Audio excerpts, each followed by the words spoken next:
معزز سامعین السلام علیکم۔ اردو ہارر ناولز میں خوش آمدید۔ آپ سب سے گزارش ہے کہ میری ویڈیوز کو زیادہ سے زیادہ لائک اور شیئر کر کے میری حوصلہ افزائی کیجیے تاکہ میں اسی طرح اچھی اچھی کہانیاں آپ کی پیش خدمت کر سکوں۔ زنیرہ نہا کر باہر آئی اور اپنے لمبے لائٹ براؤن بالوں کو تولیے سے خشک کرنے لگی۔ بال خشک کر کے اس نے تولیہ بیڈ پر پھینکا اور ڈریسنگ ٹیبل پر رکھے پرفیوم کو اٹھایا، کیپ کھولا اور ہاتھ کی پشت پر سپرے کر کے اسے ناک کے قریب لا کر سونگھنے لگی۔ زنیرہ کو خوشبوؤں سے عشق کی حد تک لگاؤ تھا۔ شاید ہی کوئی پرفیوم ہوگا جو اس کی کلیکشن میں نہ تھا، مگر اس کے عشق اور اس کے بیچ اس کی دادو ظالم سماج بنی رہتی تھی۔ زونی! دادو کی آواز پر زنیرہ کو کرنٹ لگا اور اس نے تیزی سے پرفیوم کی بوتل بند کر کے رکھ دی اور واش بیسن میں جا کر ہاتھ دھونے لگی۔ زونی بیٹا! دادو نے دوبارہ آواز دی۔ جی دادو، ابھی آئی، اس نے کہا اور سر پر دوپٹہ اوڑھ کر کمرے سے نکل گئی۔ زنیرہ گھر میں سب سے چھوٹی اور لاڈلی تھی۔ اس سے بڑا ایک بھائی معاذ اور بہن زارا تھی۔ معصوم سی پیاری سی زنیرہ کو گورا چٹا رنگ اور بھورے بال اور آنکھوں کی وجہ سے سب مانو کہہ کر چھیڑتے تھے۔ اپنی خوشبو سے لگاؤ کی وجہ سے اکثر اسے دادو سے باتیں سننا پڑتی تھیں۔ دادو کا کہنا تھا، جوان، خاص کر کنواری لڑکیوں کو خوشبو نہیں لگانی چاہیے اور نہ ہی پھول پہننے چاہیے، مگر پھر بھی زنیرہ موقع ملتے ہی اپنے شوق کو پورا ضرور کرتی۔ زنیرہ بھاگتی ہوئی دادو کے پاس آئی۔ اے لڑکی، کیا ہوا؟ ہوا کے گھوڑے پر سوار ہے؟ دادو نے اس کی تیزی پر کہا۔ وہ دادو، آپ بلا رہی تھی نا؟ زنیرہ نے کہا۔ ہاں، یاد آیا، تمہاری سہیلی کی امی نے قرآن پاک کا کہا تھا، وہ انہیں دے دینا، دادو نے کہا۔ جی اچھا، زنیرہ نے کہا۔ زونی بیٹا، بہت دیر مت کرنا واپسی پر، امی نے کہا۔ امی، مہندی تو شروع ہی لیٹ ہوتی ہے، زنیرہ نے آگے آتے گیلے بالوں میں انگلیاں پھیرتے ہوئے کہا۔ مہندی میں جانے کی کیا ضرورت ہے، بارات میں چلی جانا، دادو نے کہا۔ دادو، میری بیسٹ فرینڈ ہے رابیل، اس کے تو ہر فنکشن میں جاؤں گی، زنیرہ نے جلدی سے کہا۔ اسے پتا تھا کہ اگر ابو کو خبر ہو گئی کہ دادو نے جانے سے منع کیا تھا، پھر اس کا جانا پکا کینسل ہو جائے گا۔ ٹھیک ہے، جانا ہے تو وقت سے گھر واپس آ جانا، دادو نے کہا تو زنیرہ نے سکون کا سانس لیا۔ بیٹا، کپڑے استری کر لیے؟ امی نے پوچھا۔ امی، وہ تو رات کو ہی کر لیے تھے، یہاں تو لائٹ آنا خواب ہو گیا ہے، زنیرہ نے کہا تو دادو بھی بجلی والوں کی شان میں پسیدے پڑنے لگی۔ امی اور دادو کو چھوڑ کر زنیرہ اپنے کمرے میں چلی گئی اور پھر اپنی جیولری پھیلا کر بیٹھ گئی۔ ان میں سے تو کوئی بھی اچھا نہیں لگ رہا، زنیرہ نے اپنے آپ سے کہا۔ کیا اچھا نہیں لگ رہا؟ زارا نے کمرے میں آتے ہوئے پوچھا۔ یہ ایئر رنگز، یاد آیا زارا آپی، اس نے اچھل کر کہا۔ زارا الماری سے کچھ نکال رہی تھی۔ آپی، مجھے آپ اپنا کندن والا سیٹ دے دے، وہ میرے سوٹ کے ساتھ چل جائے گا۔ اوکے، ابھی دیتی ہوں، زارا آپی نے کہا اور جھٹ الماری سے سیٹ نکال کر اسے دے دیا۔ آپ کیا کر رہی ہیں آپی؟ اپنی شرٹ سلوانی ہے، ناپ کی شرٹ نکال رہی تھی۔ آپی، مجھے سینڈوچز بنا دے، زنیرہ نے اپنی خوبصورت مخروطی انگلی میں انگوٹھی پہنتے ہوئے کہا۔ ابھی بنا دیتی ہوں، تھینکس آپی، زنیرہ نے جلدی سے کہا۔ کچھ ہی دیر میں زارا نے سینڈوچز بنا کر بھیج دیے۔ دھانی رنگ کے سوٹ میں اس کی رنگت امڑی پڑ رہی تھی۔ معاذ باہر گاڑی میں بیٹھا ہارن بجا رہا تھا۔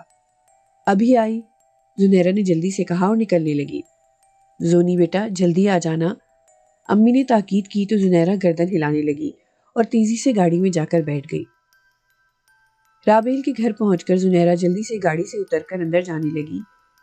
زونی، معاذ نے آواز دی تو پلٹ کر دیکھا۔ جب آنا ہو تو 10 منٹ پہلے کال کر دینا، معاذ نے اس سے کہا۔ اوکے بھائی، زونی نے سر ہلایا اور رابیل کے گھر کے اندر چلی گئی۔ رابیل اپنے کمرے میں بیٹھی تھی، زنیرہ اس کے پاس جا کر اس سے لپٹ گئی۔ اب آئی ہے زونی کی بچی، میں نے کہا تھا کہ دوپہر سے پہلے آ جانا، رابیل نے شکوہ کیا۔ دوپہر؟ میڈم، دادو کا بس نہیں چل رہا تھا کہ وہ مجھے ابھی بھی آنے سے روک دیتی، زنیرہ بولی۔ اچھا چھوڑو ان سب باتوں کو، تو مجھے اپنے پرفیومز کی رینج دکھا، گھر سے تو میں ایسے ہی آ گئی، تجھے تو پتا ہے نا خوشبو کے بغیر میں رہ نہیں سکتی اور دادو مجھے خوشبو لگا کر نکلنے نہیں دیتی، زنیرہ نے سامنے لگے آئینے میں اپنا جائزہ لیتے ہوئے کہا۔ سامنے ڈریسنگ ٹیبل پر پڑے ہیں، دیکھ لے۔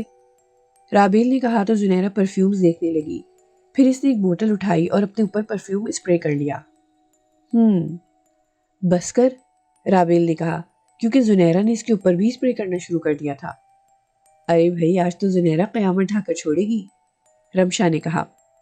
کیسی ہو زونی بیٹا؟ رابیل کی والدہ نے کمرے میں آ کر زونی سے پوچھا۔ میں بالکل ٹھیک ہوں آنٹی، زنیرہ نے مسکراتے ہوئے جواب دیا۔ چلو لڑکیوں، باہر آ جاؤ، ڈھولکی شروع کر لو، لڑکے والے آ گئے ہیں۔ اور زونی، تم رابیل کو باہر لے آؤ، رابیل کی والدہ نے کہا تو زنیرہ اور رابیل کی کزنز اور دوستیں اٹھ کھڑی ہوئی۔ پھر وہ سب مل کر رابیل کو لے کر باہر آ گئیں۔ مہندی کا انتظام چھت پر کیا گیا تھا۔ رابیل کو اسٹیج پر بٹھا کر تمام لڑکیاں ڈھولکی لے کر بیٹھ گئیں۔ زنیرہ ڈھولکی پر تھاپ مارتی جا رہی تھی اور لڑکیاں زور زور سے گانے گا رہی تھیں۔ زنیرہ دھانی رنگ میں الگ ہی چمک رہی تھی، وہ بہت خوبصورت لگ رہی تھی۔ سب کی نگاہوں کا مرکز بنی زنیرہ اس بات سے بالکل بے خبر اپنی دھن میں مگن ہنس رہی تھی کہ وہ یہاں موجود ان لوگوں کے علاوہ کسی ان دیکھی نگاہوں کے حصار میں آ چکی تھی، ایسا حصار جس سے نکلنا اس کے لیے ممکن نہ تھا۔ سامنے درخت کی سب سے اونچی شاخ پر ایک اندیکھا وجود آرام سے سو رہا تھا۔ نیند میں ہونے کے باوجود اس کے نتھے انتہائی مسحور کن خوشبو کے ٹکرانے سے پھڑکنے لگے۔ اس نے نیند سے بوجھل اپنے پپوٹوں کو 3-4 بار جھپکا اور پھر اس نے اپنی سرخ ڈوروں سے بھری نیند سے بھری گہری سبز ترچھی پتلی آنکھوں کو جنبش دے کر کھول دیا۔ پھر اس کے کان ہوا میں اونچے کھڑے ہو گئے۔ ایک کھنکتی حسین سے ٹکرائی تھی، جیسے کسی نے جل ترنگ کو چھیڑ دیا ہو۔ اس نے اپنے آپ کو کھینچ کر انگڑائی لی اور سیدھا ہو کر آواز کی سمت مڑ گیا۔ وہ ایک کے بعد ایک شاخ اتر کر نیچے آ رہا تھا اور پھر پہلی شاخ پر آ کر رک گیا۔ اس کی نگاہ آواز کی سمت کا تعین کر چکی تھی اور وہ ایک جگہ ٹھہر گئی۔ دھانی رنگ میں ملبوس سرخ و سفید سی وہ حسین پیکر اپنے گلاب کی پنکھڑیوں جیسے لبوں سے گانے گا رہی تھی۔ اس کی سنہری بالوں کی لٹیں ہوا سے بار بار رخسار چھو رہی تھیں۔ اس کا وجود خوشبو میں ڈوبا ہوا تھا۔ وہ حسن کے اس نظارے میں کھو گیا تھا۔ کتنی دیر گزر گئی اور وہ بت بنائی سے تکتا رہا۔ وہ اس کی نظروں کے حصار میں تھی، پر اس کی نگاہوں کا حصار ایک دم ٹوٹ گیا۔ وہ حسن پیکر اس کی نگاہوں کے سامنے سے اوجھل ہو گئی تھی۔ اس نے جھنجھلا کر اپنی نگاہوں کو حرکت دی اور متلاشی انداز سے آگے بڑھنے لگا۔ چلو بچیوں، ابھی ڈھولکی اٹھا لو، رسم شروع کرنی ہے، پھر بعد میں گانے گاتی رہنا، رابیل کی پھپھو نے کہا تو زنیرہ اور باقی لڑکیاں کھڑی ہو گئی۔ رسم شروع ہو گئی اور خواتین رابیل کو اپٹن لگانے لگی۔ زنیرہ ایک طرف جا کر کرسی پر بیٹھ گئی۔ چلنا زونی، یہاں کیوں آ کے بیٹھ گئی؟ رمشا بولی۔ تم چلو، میں ابھی آئی، ڈھول بجانے سے ہاتھ دکھ رہا ہے، زنیرہ نے کہا۔ اس کا اتنا کہنا تھا کہ ایک طرف رکھا ڈھول کرسی سے نیچے گرا اور 2 ٹکڑے ہو گیا۔ سب اسی طرف دیکھنے لگے۔ ارے یہ ڈھول کیسے ٹوٹ گیا؟ ایک عورت نے کہا۔ کچی لکڑی کا ہوگا، دوسری نے رائے دی۔ پھر دونوں باتوں میں مصروف ہو گئیں۔ ڈھول اتنا اہم نہ تھا کہ کوئی ایشو بنتا۔ رمشا وہاں سے جا چکی تھی۔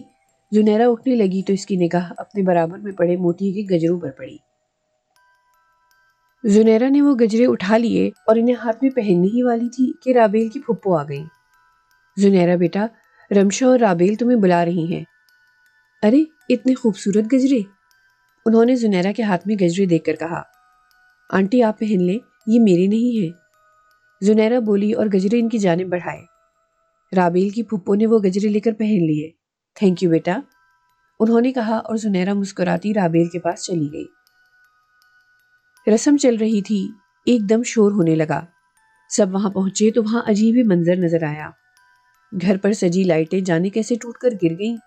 ان کے نیچے رابیل کی پھپھو کھڑی تھی، وہ ان میں الجھ گئیں۔ ان کے دونوں ہاتھوں سے تار ٹکرائے اور انہیں زوردار جھٹکا لگا تو وہ زمین پر گر کر بے ہوش ہو گئیں۔ سب ان کے پاس پہنچے اور انہیں نکالا، وہ بچ تو گئیں مگر ان کے دونوں ہاتھ کلائی سے کوہنیوں تک جلس گئے۔ انہیں اسپتال لے جایا گیا، تقریب ختم کر دی گئی۔ زنیرہ نے ماس کو فون کر کے بلا لیا اور رابیل کو بتا کر گھر چلی گئی۔ جب وہ گھر پہنچی تو رات کا 1:30 بج رہا تھا۔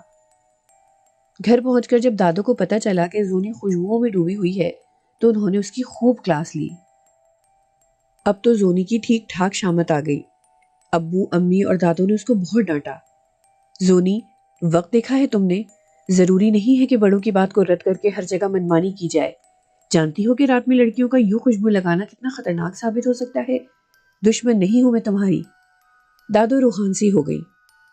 بہت بری بات ہے زونی جو تم نے اپنی دادوں کی نافرمانی کی، زنیرہ کی والدہ نے خفگی سے کہا۔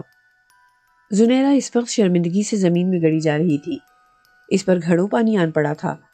وہ دادو سے لپٹ گئی۔ دادو، مجھے معاف کر دے، یہ سراسر میری بدتمیزی، بے ادبی ہے کہ میں نے آپ کے کہنے کے باوجود یہ حرکت کی۔ میں وعدہ کرتی ہوں کہ آئندہ آپ کو شکایت کا موقع نہیں دوں گی۔ زنیرہ کو سچ مچ اپنی غلطی کا احساس ہو رہا تھا۔ دادو نے اس کے سر پر ہاتھ پھیرا اور زنیرہ سے کمرے میں جانے کا کہا۔ زارا اور زنیرہ کا ایک ہی کمرہ تھا۔ زنیرہ جب کمرے میں پہنچی تو زارا سو چکی تھی۔ زنیرہ کو اپنے قدم منو بھاری محسوس ہو رہے تھے۔ اندیکھا بوجھ اس کے کاندھوں پر تھا۔ ایک عجیب سی تھکن اسے اپنے وجود میں اترتی محسوس ہو رہی تھی۔ سر بے انتہا بھاری ہو رہا تھا۔ زنیرہ بڑی مشکلوں سے بستر تک آئی اور دھپ سے گر گئی۔ اسے گھبراہٹ ہو رہی تھی۔ پھر اس کو اپنے وجود میں اٹھتی تپش کا احساس ہونے لگا۔ وہ بستر پر لوٹنے لگی۔ لاتعداد انگارے اس کو اپنے وجود میں رقص کرتے محسوس ہونے لگے۔ ایک اندیکھی آگ اس کے وجود کو جھلسا رہی تھی۔ اس نے بے بسی سے گردن موڑی اور زارا کو آواز دینی چاہی، مگر اس کے ہونٹ آپس میں چپک گئے۔ خوف سے زنیرہ کی آنکھیں پھٹنے لگیں۔ ایک دم زنیرہ کو اپنے اوپر اندھیرا آتا محسوس ہوا اور اس کی آنکھیں جلتے جلتے بند ہونی شروع ہو گئیں۔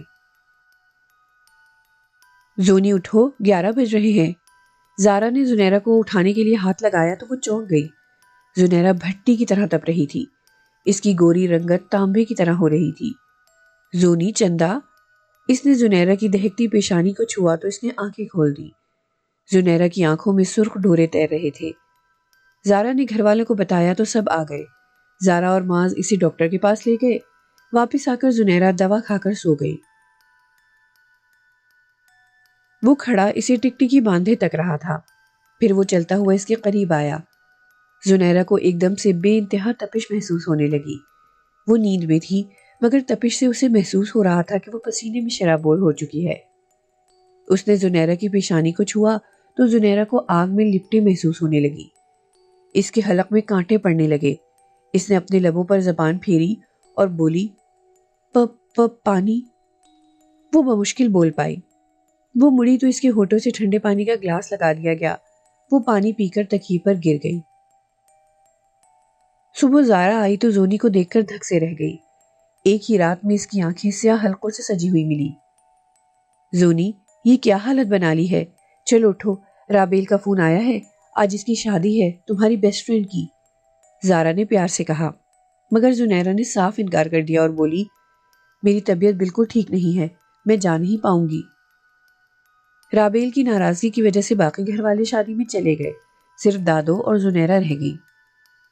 زنیرہ دوا کھا کر لیٹ گئی اور دادو اپنے کمرے میں چلی گئی۔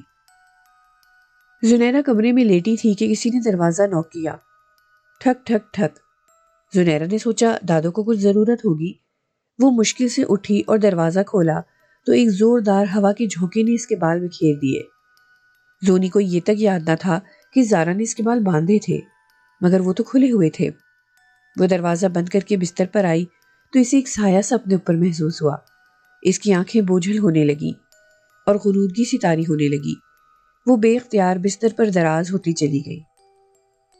کچھ تھا جو ایک تنی چادر کی طرح اس کے وجود پر چھا گیا تھا، مگر وہ کیا تھا یہ جاننے کے لیے وہ حواس میں نہ تھی۔ زونی، یہ لو، تمہارے لیے فروٹ چاٹ بنا کر لائی ہوں، زارا نے کمرے میں داخل ہو کر کہا، مگر کمرہ خالی تھا۔ زارا نے ٹرے ایک طرف رکھی اور زنیرہ کو ڈھونڈنے لگی۔ اس نے سب جگہ دیکھ لیا مگر زنیرہ نہ دکھائی دی۔ پھر زارا کا ذہن چھت کی طرف گیا۔ وہ تیزی سے سیڑھیاں چڑھنے لگی، مگر اوپر پہنچ کر آخری سیڑھی پر قدم رکھتے ہی وہ ٹھٹک گئی۔ سامنے زنیرہ بڑے سے لگے ہوئے جھولے میں لیٹی ہوئی تھی۔ اس کے سنہری بال پھیلے ہوئے تھے اور ساری چھت خوشبو سے رچی ہوئی تھی، جبکہ زنیرہ کے اوپر سیاہ بادل جیسا اندھیرا سا چھایا ہوا تھا۔ زارا نے اپنی آنکھیں ملی، پھر دوبارہ دیکھا، مگر وہاں کچھ نہ تھا۔ زارا کا پارا ایک دم ہائی ہو گیا۔ وہ جا کر زنیرہ پر برس پڑی۔ یہ کیا ہے زونی؟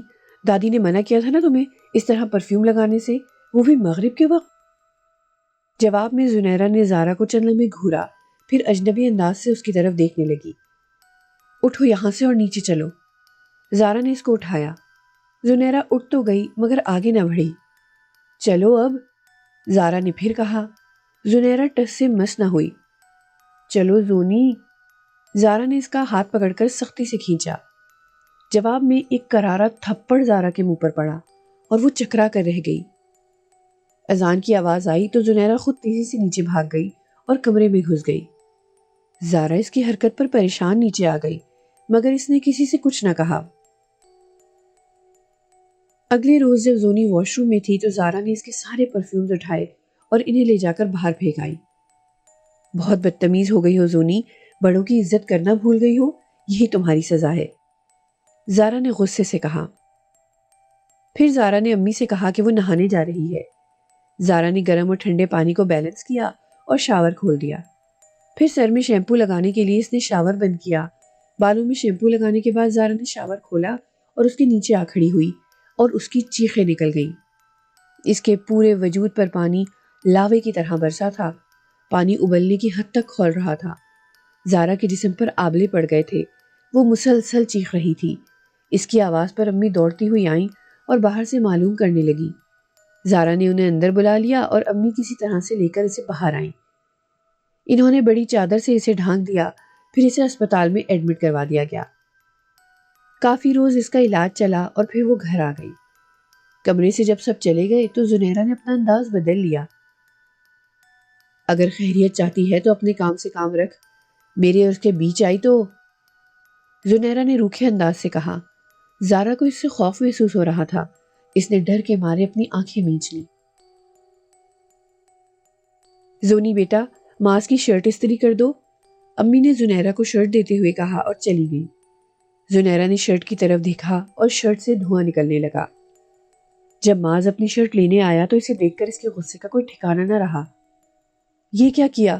زونی، تم تو بالکل پھوڑ ہو، سوائے فیشن کرنے کی کچھ نہیں آتا تمہیں۔ آپ ہی کیا بیمار ہوئی پورا گھر الٹ گیا، تم تو کسی کام کی نہیں ہو۔ ایک کام کہا اس کا بھی بیڑا غرق کر دیا۔ پتہ ہے کتنی مہنگی شرٹ تھی یہ، جاہل۔ ماز غصے میں بکتا رہا اور زنیرہ خاموشی سے سنتی رہی۔ ماز کے جاتے ہی کمرے کی میز پر رکھا گلدان خود بخود کرچی کرچی ہو کر بکھر گیا۔ ماز بیٹا، پانی کی موٹر سٹارٹ نہیں ہو رہی ہے، ذرا دیکھ لو بیٹا، امی نے ماز سے کہا۔ جی امی، آپ چلیں، میں یہ سوال حل کر کے پھر آتا ہوں، ماز نے ادب سے کہا۔ بیٹا جلدی نہیں ہے، آرام سے اپنی پڑھائی کر کے دیکھ لینا، امی نے کہا اور چلی گئی۔ ماز نے 10 منٹ بعد کتابیں رکھیں اور موٹر دیکھنے چلا گیا۔ اس وقت صحن میں کوئی نہ تھا، اس کے ابو بھی گھر پر نہ تھے۔ ماز نے بٹن پریس کیا تو موٹر چلنے لگی۔ لو جی، امی تو کہہ رہی تھی کہ چل نہیں رہی، اس نے خود سے کہا اور بٹن کو بند کرنے کے لیے اس پر ہاتھ رکھا ہی تھا کہ بورڈ میں آگ لگ گئی اور ماز کا ہاتھ وہیں کا وہیں چپک گیا۔ وہ وہیں جھٹکے لیتا رہا اور اس کے منہ سے آواز تک نہ نکل سکی۔ وہ جل کر سیاہ ہو گیا۔ ایک دم آگ بجھ گئی اور ماز اچھل کر دور جا گرا۔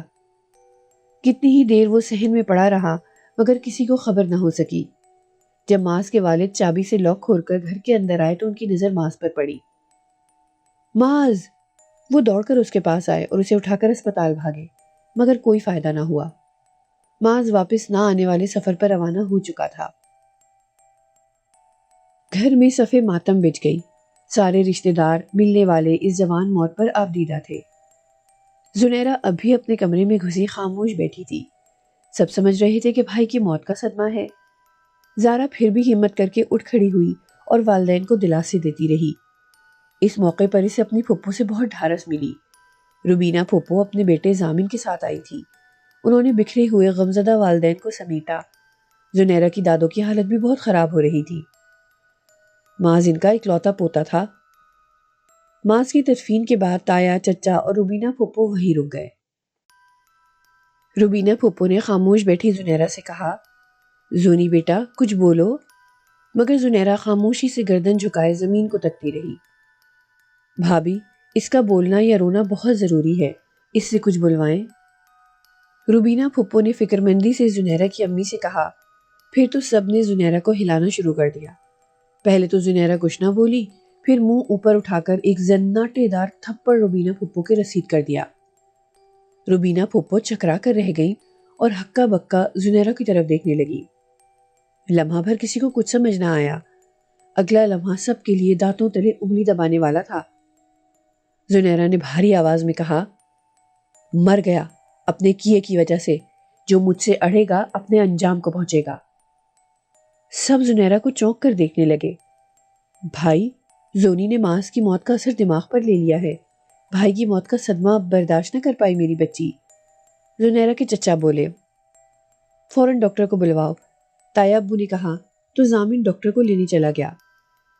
ڈاکٹر زنیرہ کو دیکھنے آیا اور دوا دے کر بولا، اگر یہی حالت رہی تو آپ ان کے پاس پہلی فرصت میں مریضہ کو لے جائیے گا۔ انہوں نے سائیکائٹرسٹ سہیل حسن کا کارڈ انہیں دیتے ہوئے کہا۔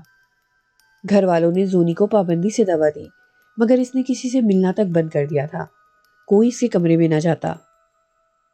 شام ہوتے ہی زونی تیار ہو کر خوشبو لگا کر چھت پر بال کھول کر چلی جاتی اور فجر کی اذان سے پہلے اپنے کمرے میں آ کر دروازہ بند کر لیتی۔ پھر دروازہ شام کو کھلتا۔ ایسے کب تک چلے گا؟ ہمیں زونی کو زبردستی لے جانا ہوگا، زنیرہ کے ابو نے کہا، اور پھر انہوں نے دوپہر میں زبردستی زنیرہ کو اٹھایا اور گاڑی میں ڈال کر اسپتال لے گئے۔ اندر صرف مریض کو جانے کا کہا گیا۔ زنیرہ خاموشی سے سر جھکائے بیٹھی تھی۔ سہیل حسن نے فائل دیکھی۔ اچھا، تو آپ کا نام زنیرہ ہے؟ اس نے کہا۔ زنیرہ خاموش رہی۔ اوکے، تو مس زنیرہ، آپ کی مصروفیات کیا ہیں؟ سہیل حسن نے دوبارہ سوال کیا۔ جواب خاموشی۔ آپ کے گھر والوں نے آپ کے بھائی کی ڈیتھ کے بارے میں بتایا۔ واقعی بہت افسوس ہوا سن کر۔ آپ کی اپنے بھائی سے کافی دوستی تھی، رائٹ؟ سہیل حسن نے زنیرہ کی طرف دیکھ کر کہا، مگر زنیرہ نے جواب دینے کی کوئی زحمت نہ کی۔ سہیل حسن نے گہری سانس لی اور اپنی چیئر سے اٹھ کر کھڑا ہو گیا۔ پھر وہ گھوم کر ٹیبل کی دوسری طرف بیٹھی زنیرہ کے پاس جا کر کھڑا ہو گیا اور بولا، مس زنیرہ، آپ کیا سمجھتی ہیں کہ آپ بولیں گی نہیں تو میں آپ کو واپس بھیج دوں گا؟ جب تک آپ بات نہیں کر لیتی، آپ اس روم سے باہر نہیں جا سکتی۔ سہیل حسن کا بس اتنا کہنا تھا کہ زنیرہ ایک جھٹکے سے اٹھی اور جانے کے لیے مڑ گئی۔ مس زنیرہ، آپ یوں نہیں جا سکتی۔ سہیل حسن نے اسے روکنے کے لیے اس کی طرف ہاتھ بڑھایا ہی تھا کہ وہ خود بخود فضا میں اوپر اٹھا اور ایک زوردار دھکا لگنے سے دور جا گرا۔ اس کی چیئر اڑتی ہوئی اس کے پاس آ کر گری۔ اگر وہ ایک طرف نہ ہوتا تو اس کے لگتی۔ سہیل حسن نے مڑ کر زنیرہ کی جانب دیکھا تو اسے اپنے جسم سے جان نکلتی محسوس ہوئی۔ زنیرہ کی چٹیا کے بل خود بخود ایک ایک کر کے کھلنے لگے اور پھر اس کے بال بکھر گئے۔ زنیرہ نے منہ پر اٹھایا۔ اس کی آنکھوں کی پتلیوں میں آگ کے شعلے جل رہے تھے۔ تیری اتنی ہمت کہ اس کو چھوئے؟ زنیرہ کے منہ سے بھاری مردانہ آواز نکلی۔ سہیل حسن نے گرتے پڑتے اٹھ کر بھاگنا چاہا تو اس قوت نے اس کا گلا اپنی گرفت میں جکڑ لیا۔ سہیل حسن کو اپنا دم گھٹتا ہوا محسوس ہونے لگا اور وہ دونوں ہاتھوں سے کسی اندیکھی گرفت سے اپنا گلا چھڑانے کی کوشش کرنے لگا۔ بھابھی، بہت دیر ہو گئی ہے، اندر چل کر دیکھتے ہیں، روبینہ پھپھو نے زنیرہ کی امی سے کہا۔ چلو، وہ اٹھ کھڑی ہوئیں اور دونوں دروازہ کھول کر اندر داخل ہو گئے۔ اندر قدم رکھتے ہی دونوں ٹھٹک گئی۔ ان کی نظر پہلے سہیل حسن پر پڑی، جس کا منہ سرخ غبارہ ہو رہا تھا اور اس نے دونوں ہاتھوں سے اپنا گلا پکڑا ہوا تھا۔ ڈاکٹر صاحب، زنیرہ کی پھپھو بولی۔ زنیرہ کی امی اس کی طرف بڑھی۔ میری بچی، رک وہیں۔ زنیرہ کے منہ سے مردانہ آواز نکلی۔ اس نے پھر ڈاکٹر سہیل کی سامان سے بھری ٹیبل کو ایک ہاتھ سے پکڑ کر ہوا میں اوپر اٹھایا، جو اس کی سر سے اوپر اٹھ گئی تھی۔ روبینہ پھپھو یہ منظر دیکھ کر غش کھا کر زمین پر جا پڑی، جبکہ زنیرہ کی امی نے اپنے حواس پر قابو رکھتے ہوئے قرآنی آیات کا ورد کرنا شروع کر دیا۔ کچھ دیر میں زنیرہ لہرا کر کرسی پر جا گری اور سہیل حسن زمین پر لیٹ کر گہرے گہرے سانس لینے لگا۔ زنیرہ کی امی زنیرہ کے گال تھپ تھپانے لگی۔ زونی، اٹھو بیٹا۔ زنیرہ نے آنکھیں کھول دی۔ سہیل حسن اٹھے اور بیل بجا کر سٹاف کو بلایا۔ ان کی اسسٹنٹ ساتھ آئی اور زنیرہ کی پھپھو کو پانی کے چھینٹے مارے۔ وہ ہوش میں آ گئی مگر زنیرہ کو خوفزدہ نظروں سے دیکھنے لگی۔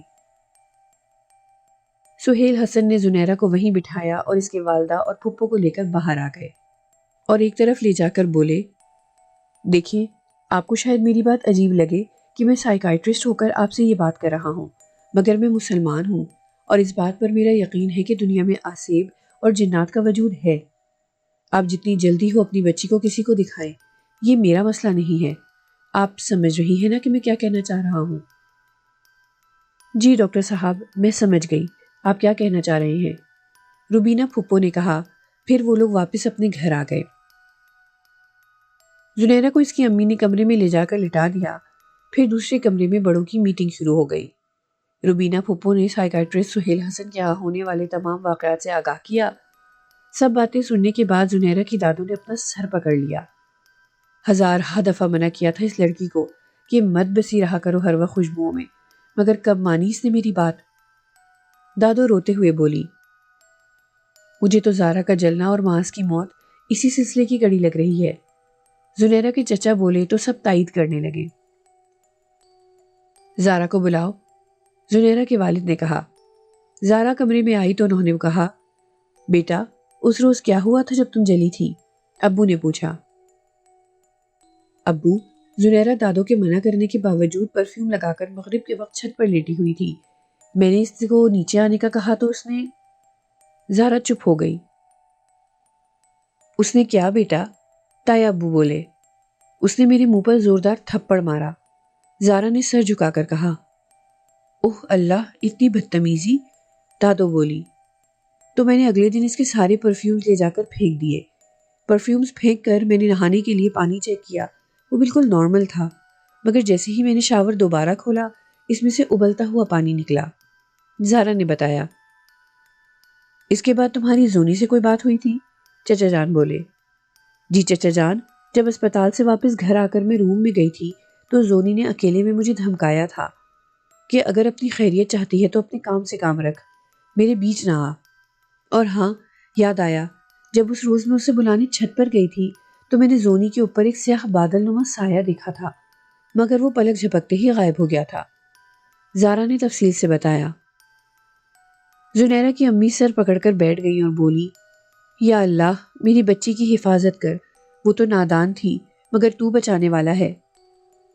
ہمت رکھیے، مجھے ایک حل سمجھ میں آتا ہے، پتہ نہیں وہ ٹھیک ہے بھی یا نہیں۔ زنیرہ کے چچا بولے۔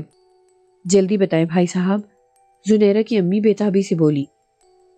ہم زنیرہ کا نکاح کر دیتے ہیں، چچا نے کہا۔ نکاح؟ یہ کیسا حل ہے بھائی جان؟ روبینہ پھپھو بولی۔ ہم اس کا نکاح کر کے اسے رخصتی کر کے دوسرے گھر بھیج دیتے ہیں، اس طرح اس کی جان اس کی مصیبت سے چھوٹ جائے گی۔ ہاں، یہ حل ٹھیک ہے، تایا ابو نے تائید کی۔ مگر بھائی صاحب، اتنی جلدی نکاح کیسے کریں گے؟ ابھی تو معاذ کو گئے… زنیرہ کی امی نے رونا شروع کر دیا۔ بیگم خود کو سنبھالیے، معاذ تو چلا گیا، کیا آپ زنیرہ کو کھونا چاہتی ہیں؟ زنیرہ کے ابو بولے۔ اللہ نہ کرے، میں ایسا کیوں چاہوں گی، مگر لوگ کیا کہیں گے؟ انہوں نے اپنا خدشہ ظاہر کیا۔ لوگوں کی نہیں بھابھی، ہمیں ہماری بچی کی فکر ہے، چچا بولے۔ ہم سب سے اہم بات تو بھول ہی گئے ہیں کہ زنیرہ کا نکاح کریں گے کس سے؟ دادوں نے کہا تو سب ایک دوسرے کی شکل تکنے لگے۔ میں کروں گا زنیرہ سے نکاح، ضامن نے اندر آتے ہوئے کہا تو لمحہ بھر کے لیے سب بالکل خاموش ہو گئے۔ زنیرہ کے والد نے خاموشی کو توڑا۔ ضامن بیٹا، یہ جذباتی بات نہیں، عمر بھر کا فیصلہ ہے، تمہاری اپنی زندگی ہے۔ ٹھیک ہی تو کہہ رہا ہے ضامن، بھائی صاحب اگر معاذ کا معاملہ نہ ہوا ہوتا تو میں 2-4 روز میں زونی کا ہاتھ ضامن کے لیے مانگنے آنے والی تھی، روبینہ پھپھو نے کہا۔ زنیرہ کی امی روتے ہوئے ان کے گلے لگ گئی۔ میں کس منہ سے شکریہ ادا کروں روبی؟ بھابھی، کر دی نا آپ نے میری خوشی پھیکی، بھلا اپنوں کو شکریہ کہا جاتا ہے، بلکہ اپنوں پر تو حق جمایا جاتا ہے، روبینہ نے کہا اور پھر دونوں گلے لگ گئی۔ تو پھر ٹھیک ہے، نکاح کی تقریب میں صرف گھر والے ہوں گے، پرسوں جمعہ ہے، عصر مغرب میں دونوں بچوں کا نکاح کر دیں گے، دادو نے کہا تو سب نے فوراً اس فیصلے کو مان لیا۔ بس اللہ تعالیٰ جلد از جلد اس مصیبت سے میری بچی کی جان چھڑا دے، زنیرہ کی امی نے کہا تو سب نے جلدی سے کہا انشاءاللہ۔ جمعے کا دن آ گیا۔ صبح ہی سے سب کی مصروفیت کا آغاز ہو گیا تھا۔ آج زنیرہ کا نکاح تھا۔ دوپہر تک تایا ابو اور چچا کی فیملیز بھی آ گئیں۔ شام ہونے لگی تو زنیرہ کے ابو بولے، ارے روبینہ کو کال کرو، جلدی نکلے، شام میں ٹریفک بہت ہو جاتا ہے۔ ان کے کہنے پر زارا نے روبینہ پھپھو کو کال کی۔ ارے بیٹا بس بیٹھ رہے ہیں گاڑی میں، بھائی صاحب تو ذرا سی بات پر پریشان ہو جاتے ہیں، کہہ دو ان سے پونے گھنٹے میں پہنچ جائیں گے۔ روبینہ پھپھو نے ہنستے ہوئے کہا۔ اللہ حافظ پھپھو۔ اوکے بیٹا، اللہ حافظ، روبینہ پھپھو نے کہا۔ زارا نے فون رکھ کر اپنے ابو کو جا کر بتا دیا وہ پون گھنٹے میں پہنچ رہے ہیں۔ ٹھیک ہے بیٹا۔ انہوں نے گھڑی کی طرف دیکھا، گھڑی کی سوئی 5 بجا رہی تھی۔ وہ سب لوگ انجام سے بے خبر اپنی نادانی میں سب کیے جا رہے تھے اور مطمئن تھے کہ ان کا سوچا ہوا حل مسئلے کو ختم کر دے گا۔ گھڑی کی سوئیاں حرکت کرتی آگے بڑھتی جا رہی تھیں۔ 5:15، 6، پھر 6:15 بج گئے، مگر روبینہ پھپھو اور ضامن نہیں پہنچے۔ ارے بھائی، غیر ذمہ داری کی بھی حد ہوتی ہے، اگر کسی وجہ سے انسان کو دیر ہو بھی رہی ہو تو ایک کال ہی کر دے۔ زنیرہ کے ابو غصہ کرنے لگے۔ سب ضامن اور روبینہ بیگم کو کالز کرنے لگے، مگر دونوں میں سے کسی نے کال ریسیو نہیں کی۔ اس طرح کرتے تو نہیں ہے وہ، اللہ خیر کرے، زنیرہ کے چچا بولے۔ مغرب بھی ہو گئی، اب تو سب پریشان ہونے لگے۔ اتنے میں گھر کے نمبر پر بیل ہوئی۔ زنیرہ کے ابو تیزی سے فون سیٹ کی طرف بڑھے۔ CLI پر روبینہ بیگم کا نمبر آ رہا تھا۔ انہوں نے جلدی سے ریسیور اٹھا کر کان سے لگایا اور بولے، حد کر دی روبی، کہاں رہ گئی ہو بھائی، اور ضامن کال کیوں نہیں ریسیو کر رہا؟ دیکھیے جناب، مجھے آپ کا نام نہیں معلوم، مگر آپ فوراً نیشنل ہسپتال پہنچیے۔ دوسری طرف سے مردانہ آواز آئی۔ معاف کیجیے گا، آپ کون؟ زنیرہ کے ابو نے حیرانی سے پوچھا۔ انسپیکٹر اظہر بات کر رہا ہوں، اس موبائل پر آخری نمبر آپ کا تھا، اس لیے آپ کو کال کی گئی ہے۔ دوسری طرف سے جواب آیا۔ جی، یہ میری بہن کا نمبر ہے، وہ کہاں ہے؟ زنیرہ کے ابو نے گھبرا کر کہا۔ ان کا ایکسیڈنٹ ہو گیا ہے، آپ جلدی سے آ جائیے۔ زنیرہ کے ابو ریسیور چھوڑ کر دوڑ پڑے، سب ان کے پیچھے تھے۔ زارا نے جلدی سے ریسیور اٹھایا تو اسے معلوم ہوا کہ کیا بات ہے۔ جب سب کو پتہ چلا تو باقی لوگ ان کے پیچھے بھاگے۔ زارا گھر میں دادو اور زنیرہ کے پاس رک گئی۔ جب سب اسپتال پہنچے تو ان سب کو اپنے قدموں پر کھڑا رہنا محال ہو گیا۔ انسپیکٹر اظہر نے انہیں بتایا، ضامن اور روبینہ پھپھو گاڑی میں آ رہے تھے، ان کے آگے ایک بڑا سا ٹرک جا رہا تھا۔ وہ ٹرک خراب ہو گیا اور پیچھے سے تیزی سے آتی آپ کی بہن کی کار ٹرک میں گھس گئی۔ ضامن کے تو سینے میں سریے آر پار ہو گئے، اس کی تو آن دی اسپاٹ ڈیتھ ہو گئی۔ گاڑی بے قابو ہوئی اور برج کی دیوار توڑ کر نیچے گر گئی۔ یا اللہ! زنیرہ کے ابو سر پکڑ کر بیٹھ گئے۔ انسپیکٹر صاحب، ہماری بہن کہاں ہے؟ چچا نے پوچھا۔ وہ آپریشن تھیٹر میں ہے، ان کی سرجری چل رہی ہے۔ سب کو سانپ سونگھ گیا، سب بیٹھ کر دعائیں کرنے لگے۔ ڈاکٹر باہر آئے تو سب دوڑ کر ان کے پاس گئے۔ انہوں نے بتایا کہ سرجری تو مکمل ہو چکی ہے، مگر مریضہ ہوش میں آنے کی بجائے کوما میں چلی گئی ہے۔ زنیرہ کے ابو وہیں کرسی پر ڈھہ گئے۔ تایا ابو اور تائی اسپتال میں رک گئے اور زبردستی سب کو واپس بھیج دیا۔ زنیرہ کے ابو کو سب نے زبردستی دوا دے کر سلا دیا۔ تھوڑی دیر رک کر چچا اور چچی دوبارہ اسپتال چلے گئے۔ دادو کو چپ لگ گئی، گھر میں ماتم کی فضا چھائی ہوئی تھی۔ امی اور زارا ذہن میں بیٹھی دادو کو دلاسے دے رہی تھیں، جانے کس منحوس کی نگاہ پڑ گئی میرے گھر پر۔ زنیرہ کی دادو روتے ہوئے بولی تو وہ دونوں بھی رونے لگیں۔ روتے روتے وہ لوگ ایک دم اچھلے، صحن میں دھماکے سے ایک بہت بڑا پتھر آ کر گرا۔ وہ ایک دوسرے کو دیکھنے لگیں۔ اس سے پہلے کہ ان لوگوں کو کچھ سمجھ آتا، صحن میں پتھروں کی برسات شروع ہو گئی۔ اس کے بعد لگا جیسے چھت پر بھونچال آ گیا ہو، کوئی بڑی بڑی چیزوں کو جیسے ادھر سے ادھر پٹک رہا ہو۔ وہ لوگ دوڑ کر ایک دیوار سے جا لگے۔ یا اللہ رحم کر، دادو کے منہ سے نکلا۔ زارا بیٹی، زونی کو دیکھو جا کر، کمرے میں اٹھ تو نہیں گئی؟ امی نے فکر مندی سے کہا تو زارا دوڑ کر اندر کمرے میں گئی۔ امی، وہ وہیں سے بولتی ہوئی بھاگ کر آئی۔ امی، زونی کمرے میں نہیں ہے، اس نے آ کر بم پھوڑا۔ میری بچی، زنیرہ کی امی نے کہا۔ ایک دم چھت پر سے مردانہ قہقہے سنائی دیے۔ تینوں کی نگاہ بیک وقت اوپر اٹھی تو ان کے منہ کھلے کے کھلے رہ گئے۔ چھت کی منڈیر پر زنیرہ ہاتھ چھوڑے کھڑی تھی اور مردانہ قہقہے اس کے منہ سے نکل رہے تھے۔ بال اس کے ہوا میں اوپر اٹھے ہوئے تھے اور آنکھوں کی پتلیوں میں شعلے بھڑک رہے تھے۔ کون ہے تو اور تیری منشا کیا ہے؟ زنیرہ کی امی پھٹ پڑی۔ ایک دم زنیرہ کے قہقہے رک گئے۔ دیکھ لیا انجام میرے بیچ آنے کا؟ یہ میری ہے اور میں اسے اپنے ساتھ ہر صورت لے کر جاؤں گا، زنیرہ نے اپنا سینہ ٹھونکتے ہوئے کہا۔ یہ میری بیٹی ہے، تیری چیز نہیں نامراد، زنیرہ کی امی نے غصے سے کہا۔ بس ان کا اتنا کہنا تھا کہ انہیں ایک جھٹکا لگا اور وہ اپنی جگہ سے اٹھ کر ہوا میں معلق ہو گئیں۔ انہیں کسی نے چٹیا کے بل لٹکا دیا تھا۔ تکلیف سے ان کے منہ سے چیخیں نکل گئیں اور وہ اپنے آپ کو آزاد کرانے کی ناکام کوشش کرنے لگی۔ ایک دم دادو نے کلام الہی کا ورد کرنا شروع کر دیا۔ لمحہ نہ گزرا تھا کہ زنیرہ کی امی نیچے آ گری۔ زارا نے اوپر دیکھا تو زنیرہ چھت کی منڈیر سے غائب تھی۔ امی آپ ٹھیک تو ہیں؟ زارا نے پوچھا۔ مجھے چھوڑو بیٹا، تم زونی کو دیکھو، امی نے اپنا سر پکڑتے ہوئے کہا۔ زارا ڈرتے ڈرتے اوپر گئی تو دیکھا کہ زنیرہ چھت پر بے ہوش پڑی تھی۔ زارا مسلسل کلام الہی کا ورد کر رہی تھی۔ رات کا جانے کون سا پہر تھا جب اسپتال سے کال آئی کہ روبینہ بیگم کو ہوش نہ آ پایا اور کوما میں ہی ان کا انتقال ہو گیا۔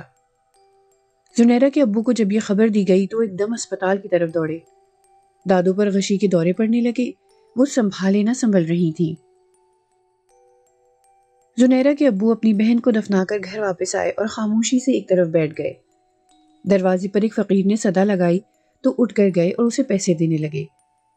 فقیر نے نوٹ لیتے ہوئے ان کا ہاتھ پکڑ لیا۔ زنیرہ کے ابو نے اسے دیکھا تو وہ بولا، وہ اپنا کہا ضرور کرے گا۔ اس کی نگاہیں آسمان پر تھیں۔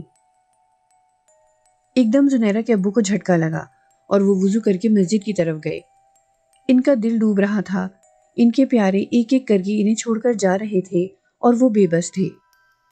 مسجد جا کر وہ اپنے رب کے آگے سجدہ ریز ہو گئے۔ اے اللہ ہم پر رحم فرما، میری زونی کو اس عذاب سے نجات دلا دے۔ آج میں تجھ سے اپنی بچی کے لیے اس عذاب سے نجات مانگنے آیا ہوں، میری ہمت ٹوٹ چکی ہے۔ انہوں نے اپنے رب کے آگے اپنے دل کو کھول کر رکھ دیا۔ وہ مستقل روئے جا رہے تھے۔ ان کی جائے نماز آنسوؤں سے تر ہو گئی تھی۔ کتنا وقت بیت گیا انہیں کچھ علم نہ تھا۔ وہ مسجد میں ہی تھے کہ کسی نے آہستہ سے ان کے شانے پر ہاتھ رکھا۔ وہ دھیرے دھیرے اٹھنے لگے، ان سے اٹھا نہیں جا رہا تھا۔ وہ برسوں کے بیمار لگ رہے تھے۔ ان کا چہرہ، داڑھی، جائے نماز آنسوؤں سے تر ہو رہی تھی۔ انہوں نے نگاہ اوپر کی تو وہ مسجد کے امام صاحب تھے جنہوں نے انہیں اٹھایا تھا۔ میں معافی چاہتا ہوں جناب کہ آپ کو اس طرح پریشان کر کے اٹھایا، مگر میں کافی دیر سے آپ کو دیکھ رہا ہوں اور آپ کو اس طرح دیکھ کر مجھ سے رہا نہ گیا۔ دراصل آپ کی پریشانی مجھ سے برداشت نہ ہوئی، امام صاحب نے زنیرہ کے ابو سے پیار سے کہا۔ میں بہت بڑی مشکل میں ہوں، زنیرہ کے ابو نے کہا۔ آپ اٹھیے اور میرے ساتھ آئیے، امام صاحب نے کہا اور انہیں اپنے حجرے میں لے گئے۔ اطمینان سے بیٹھیے، انہوں نے زنیرہ کے ابو کو بٹھایا اور پانی پلایا۔ اب بتائیے آپ کو کیا پریشانی ہے؟ انہوں نے پوچھا تو زنیرہ کے ابو نے ساری بات ان کے گوشے گزار کر دی۔ ساری بات تفصیل سے سننے کے بعد امام صاحب بولے، پریشان نہ ہوں، ہر مسئلے کا حل موجود ہوتا ہے، بس اللہ سے مدد مانگ کر ہم اس حل کو تلاش کرنے کی کوشش کریں تو مشکل آسان ہو جاتی ہے۔ آپ ایسا کریں، ایک کاغذ پر بچی اور اس کی والدہ کا نام مجھے لکھ کر دیجئے، میں کوشش کرتا ہوں کہ آپ کے کام آ سکوں۔ آپ 3 روز بعد تشریف لائیے گا میرے پاس۔ زنیرہ کے والد نے جلدی سے زنیرہ اور اس کی والدہ کا نام امام صاحب کو بتا دیا اور گھر آ گئے۔ پیش امام صاحب کی باتوں سے انہیں کچھ ڈھارس ہوئی تھی۔ 3 روز تک زنیرہ نے گھر والوں کو خوب پریشان کیا۔ جیسے تیسے 3 روز گزر گئے۔ زنیرہ کے ابو امام صاحب کے پاس گئے۔ نماز پڑھنے کے بعد وہ امام صاحب کے ساتھ ان کے حجرے میں چلے گئے۔ امام صاحب بولے، محترم، میں نے 3 روز تک پڑھائی کی، اس سے آپ کی بچی کے لیے کافی کچھ معلوم ہوا ہے۔ ایک نہایت ضدی جن ہے جو آپ کی بچی کے پیچھے ہاتھ دھو کر پڑ گیا ہے اور اس کے ارادے نہایت خطرناک ہیں۔ وہ کسی قیمت پر آپ کی بچی کو چھوڑنے کے لیے تیار نہیں ہے۔ اب کیا ہوگا امام صاحب؟ زنیرہ کے ابو پریشانی سے بولے، میری حد جتنی تھی اس کے مطابق میں نے یہ سب تفصیل معلوم کی ہے۔ وہ بہت طاقتور جن ہے، اپنے مقصد کی راہ میں آنے والی ہر شے کو وہ نیست و نابود کرنے پر کمر بستہ ہے۔ آپ کی بہن اور بھانجا بھی اس کا شکار ہوئے ہیں۔ آپ نے کتنی بڑی غلطی کی جو اس جن کے ہوتے ہوئے بچی کے نکاح کا فیصلہ کیا۔ وہ جن اپنے ہوتے بھلا آپ کی بچی کا نکاح ہونے دے گا؟ آپ پہلے کسی سے معلوم تو کر لیتے، شاید آپ کے بھانجے کی جان بچ جاتی، امام صاحب نے بتایا۔ تو اب پھر میں کیا کروں؟ میری بچی؟ زنیرہ کے ابو اتنا کہہ کر زور زور سے سسکنے لگے۔ ہمت رکھیے جناب، اللہ بہت بڑا ہے۔ میرے جاننے والے ایک بہت بڑے اللہ والے ہیں، ان سے بات کی ہے، وہ آپ کی مدد ضرور کریں گے، امام صاحب نے کہا اور پھر انہیں تفصیل بتانے لگے۔ کمرے میں اللہ والے بزرگ کی پرنور شخصیت سے نور بکھرا ہوا تھا۔ ایسا نور ان کی شخصیت سے پھوٹ رہا تھا کہ بندہ اس میں کھو جائے۔ سفید کپڑوں میں ملبوس، سفید داڑھی کے پیچھے سرخ و سفید نورانی چہرہ، سر جھکائے آنکھیں بند کیے ان کے ہونٹ حرکت کر رہے تھے اور ہاتھ میں موجود تسبیح کے دانے تیزی سے آگے بڑھ رہے تھے۔ سب سر جھکائے ان کے منتظر تھے کہ وہ کچھ کہیں۔ کافی دیر گزر گئی، پھر ایک دم ان کے ہونٹوں کی حرکت رک گئی اور تسبیح کے دانے بھی ٹھہر گئے۔ انہوں نے آنکھیں کھول دیں اور ادھر ادھر نظریں گھمائیں، پھر وہ کسی سے بنا کچھ کہے خاموشی سے کھڑے ہو گئے۔ زنیرہ کے ابو بھی ان کے ساتھ اٹھ کھڑے ہوئے اور کمرے سے باہر نکلنے لگے۔ زنیرہ کے ابو نے ان کے پیچھے آنا چاہا تو انہوں نے ہاتھ اٹھا کر اشارے سے انہیں منع کر دیا۔ وہ وہیں رک گئے۔ وہ بزرگ پہلی مرتبہ زنیرہ کے گھر آئے تھے، مگر وہ کسی سے راستہ پوچھے بغیر چلتے گئے۔ لائن سے 3 کمرے بنے ہوئے تھے، جن میں سے تیسرا کمرہ زنیرہ کا تھا۔ تینوں کمروں کے دروازے کھلے ہوئے تھے۔ جیسے ہی بزرگ نے وہاں قدم رکھا، دھڑاک سے پہلے کمرے کا دروازہ بند ہو گیا۔ وہ آگے بڑھے تو دوسرے کمرے کا دروازہ بھی بند ہو گیا۔ پھر وہ زنیرہ کے کمرے کے آگے پہنچے تو اس کے کمرے کا دروازہ دھماکے سے بند ہو گیا۔ ان کے چہرے پر مسکراہٹ پھیل گئی۔ بزرگ نے شہادت کی انگلی دروازے پر رکھی اور دروازہ اشارے سے کھلتا چلا گیا۔ کمرے میں اندھیرا گھپ ہو رہا تھا۔ بزرگ نے اندر قدم رکھا تو ایک دم کمرے میں روشنی ہو گئی۔ سامنے بستر پر زنیرہ دوزانوں بیٹھی ہوئی تھی۔ اس کے سارے بال کھل کر چہرے کے آگے پڑے ہوئے تھے، جن سے اس کا چہرہ نظر نہیں آ رہا تھا۔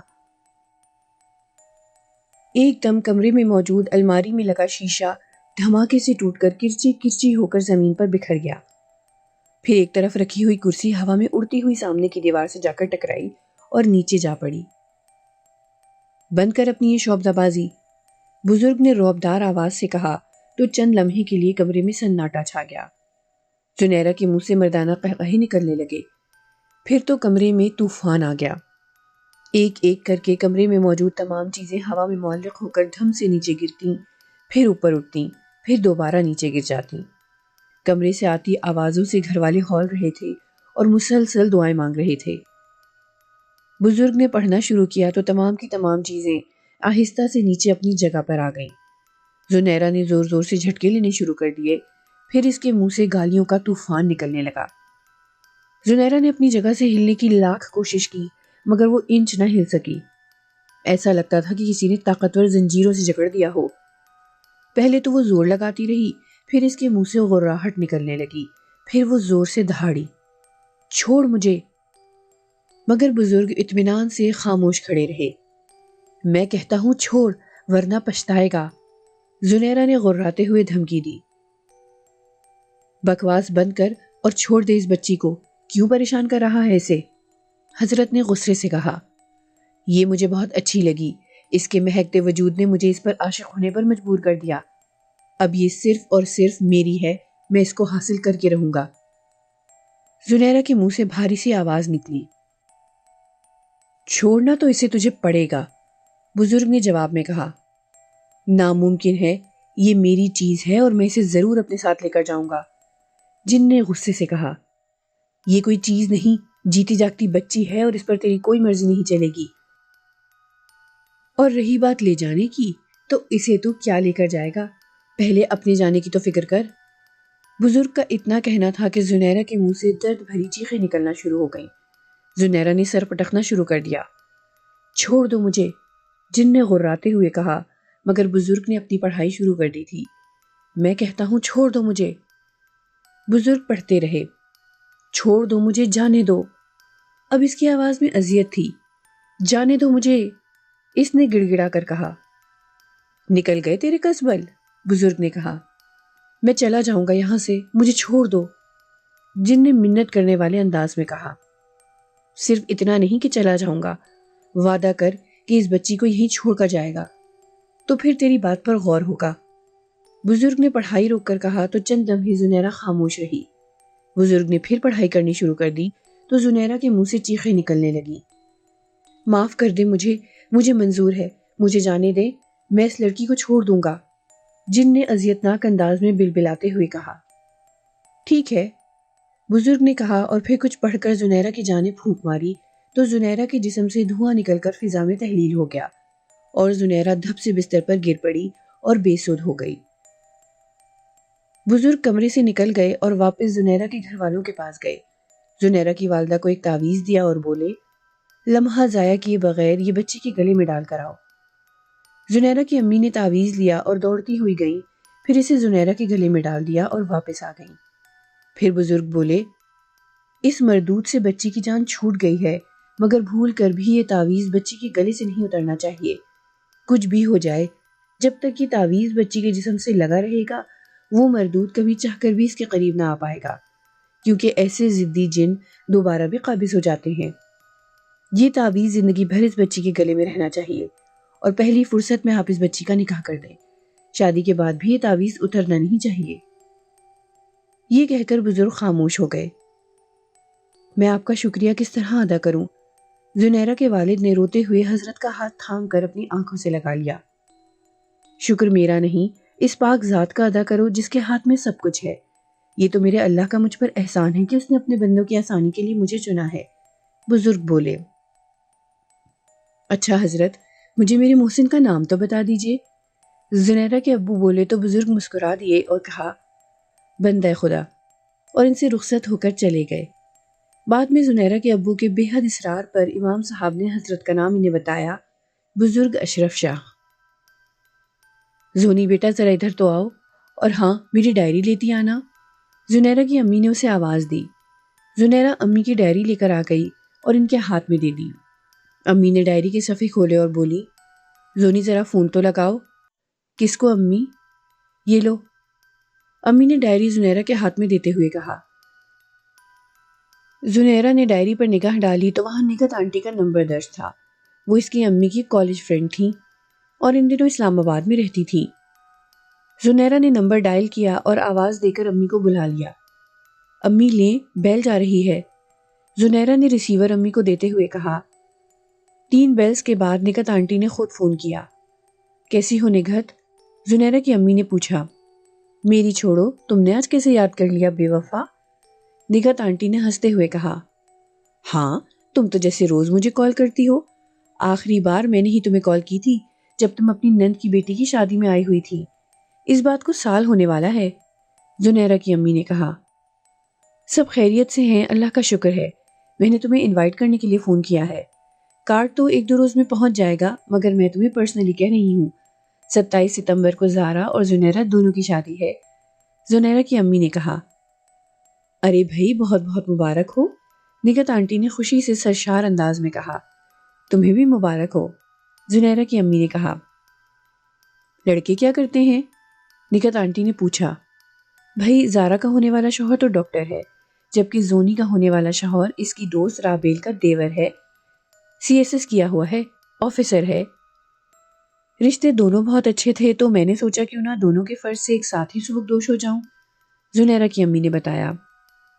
بالکل ٹھیک کیا، تم فکر مت کرو، میں ضرور آؤں گی، نگہت آنٹی نے کہا، اور پھر دونوں باتوں میں مصروف ہو گئیں۔ زنیرہ کے والد ظہر کی نماز پڑھ کر گھر آئے اور خاموشی سے صوفے پر بیٹھ گئے۔ زنیرہ کی امی نے اس طرح دیکھ کر تشویش زدہ ہو گئی اور آ کر پوچھا، آپ کی طبیعت ٹھیک ہے نا؟ ہاں بیگم، طبیعت تو بالکل ٹھیک ہے، مگر… وہ جملہ ادھورا چھوڑ کر خاموش ہو گئے۔ مگر کیا؟ زنیرہ کی امی ان کے پاس آ کر بیٹھ گئیں۔ آج زارا اور زونی کی مائیوں تھی۔ مسجد میں امام صاحب ملے تھے۔ انہوں نے یہ افسوسناک خبر سنائی کہ ہمارے محسن حکیم اشرف شاہ صاحب اس دنیا سے رخصت ہو گئے ہیں، جن کی بدولت آج ہم اپنی بیٹی کو اس کے گھر کا کر رہے ہیں۔ انہوں نے افسردگی سے کہا تو زنیرہ کی امی بھی اختیار رونے لگی۔ اللہ پاک، یہ ایک ماں کے دل سے نکلی دعا ہے، تو اپنے نیک بندے کی چھوٹی سے چھوٹی خطا معاف فرما کر ان کو جنت میں اعلیٰ ترین مقام عطا کر۔ بیٹا کوشش کرنا کہ سارے کام پہلے ہی نمٹا لو، ورنہ آخر تک کچھ نہ کچھ ہوتا رہتا ہے اور پھر رخصتی دیر سے کی جاتی ہے، دادو نے کہا۔ دادو اپنے کمرے میں چلی گئیں۔ سنیے، نہ جانے کیوں میرے دل میں خوف آ رہا ہے، زنیرہ کی امی بولی۔ نہیں بیگم، یہ صرف وہم ہے، جب تک یہ خبر آپ نے سنی نہیں تھی تو آپ کا دل مطمئن تھا۔ ہمت سے کام لیں، اور یاد ہے نا شاہ صاحب نے وہ تعویذ دیا تھا اور کہا تھا کہ اس کے ہوتے ہوئے وہ مردود چاہ کر بھی ہماری بچی کے قریب نہیں آ سکے گا۔ زنیرہ کے ابو بولے، آپ دعا کریں کہ ہماری بیٹی خیریت سے رخصت ہو کر اپنے گھر کی ہو جائے۔ وہ جن چھت پر ٹہل رہا تھا، اس کی سبز چمکتی آنکھیں اندھیرے میں اور بھی خوفناک معلوم ہو رہی تھی۔ نیچے زارا اور زنیرہ کے ہاتھوں میں مہندی لگ رہی تھی اور وہ بے تابی سے زنیرہ کو دیکھ رہا تھا، مگر وہ اپنی حد سے آگے نہ بڑھنے پر مجبور تھا۔ وہ بے بس نگاہوں سے اس کی خوبصورت ہاتھوں کو دیکھ رہا تھا۔ چھت پر کسی کے آنے کی چاپ سن کر وہ چھلانگ لگا کر دوسری چھت پر چلا گیا۔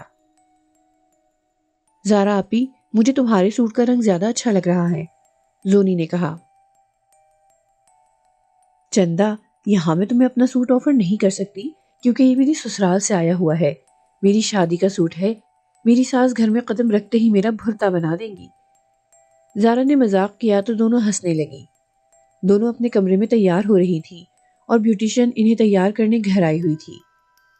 بی بی، یہ تعویذ آپ کے گلے سے نظر آئے گا، بیوٹیشین نے زنیرہ سے کہا۔ آپ اسے پن سے قمیص کے اندر سیٹ کر دیں، اس کو اتارنا میرے بس میں نہیں ہے، زنیرہ نے صاف کہا تو بیوٹیشین چپ ہو گئی۔ میں تو ہر دفعہ کی طرح آج بھی تم سے پہلے ریڈی ہو گئی ہوں زونی، زارا نے کہا تو زنیرہ مسکرانے لگی۔ اچھا، میں ذرا امی کے پاس ان کے روم میں جا رہی ہوں، میں ان کے ساتھ کچھ وقت گزارنا چاہتی ہوں، پھر تو میں چلی جاؤں گی، زارا نے سنجیدہ لہجے میں کہا۔ ٹھیک ہے آپی، میرا بس ہیئر سٹائل رہتا ہے، میں بھی وہاں آ جاؤں گی، زنیرہ نے کہا تو زارا گردن ہلانے لگی۔ کمرے سے نکلنے سے پہلے وہ واپس آئی اور زنیرہ کے گلے لگ گئی۔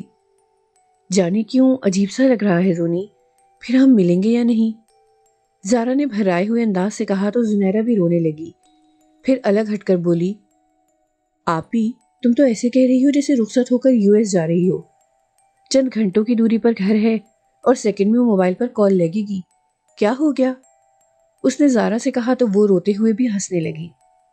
میں بھی پاگل ہو گئی ہوں، زارا نے کہا تو زنیرہ جھٹ بولی، یہ تو بالکل سچ بات ہے، اس بات میں تمہارے ساتھ ہوں۔ پھر زارا ہنستی ہوئی کمرے سے چلی گئی۔ زنیرہ چیئر پر آ کر بیٹھ گئی۔ یہ دن ہی ایسا ہوتا ہے کہ انسان نروس ہو جاتا ہے، بیوٹیشین نے زارا کی کیفیت پر کہا تو زنیرہ تائید کرنے لگی۔ پھر دادو زونی کے پاس آئیں اور زونی کی بلائیں لینے لگی۔ کتنی حسین لگ رہی ہے میری بچی، اللہ نظر بد سے بچائے، انہوں نے کہا تو زونی نے مسکرا کر نظریں نیچی کر لی۔